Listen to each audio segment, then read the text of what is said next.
Thank you again for your interest in this course, Introduction to Corda Distributed Ledger Technology Development. Again, a presentation of coding boot camps. So we had our introduction to Corda and how Corda works, and the vendor is R3 for Corda. The topics we covered, we discussed what Corda is and the difference between blockchain and distributed ledger technology. Sometimes there's a difference, sometimes there's not. We got set up, and we wrote our Corda distributed application, or our CorDapp, with our states, our contracts, and our flows. And this is what it looked like. It wasn't so bad. Congratulations, you've successfully finished this class.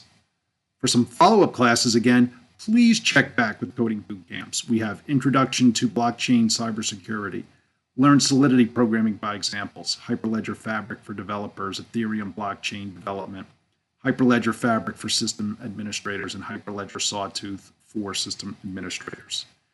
Once again, thank you. And we'll see you in the next class.